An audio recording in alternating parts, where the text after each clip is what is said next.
RBI grade B के लिए prepare करने वाले एस्पिरेंट्स साथ में कोई और एग्ज़ाम भी देना चाहते हैं just as an backup option और अदरवाइज ऑल्सो, क्योंकि सारी रेगुलेटरी बॉडीज़ ही अच्छे हैं।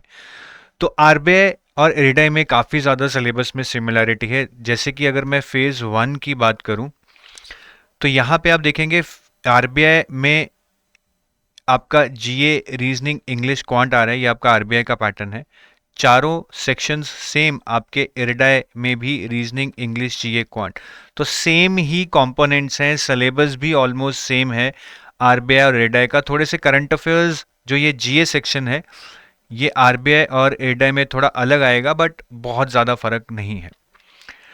अगर हम फेज 2 की बात करें तो आरबीआई में 3 सब्जेक्ट्स आते हैं, जिसमें से पहला सब्जेक्ट आरबीआई और इरिडाई में सेम है।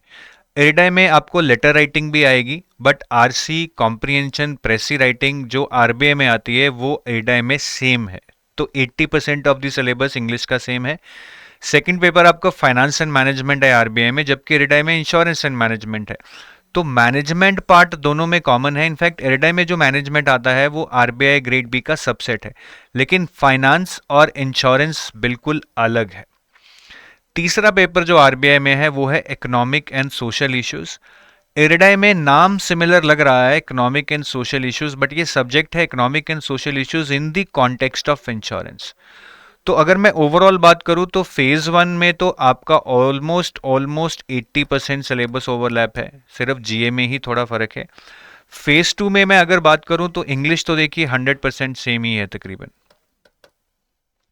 यहाँ पे आपका 50% सिमिलैरिटी है, यहाँ पे मैं बोलूँगा 25% सिमिलैरिटी है।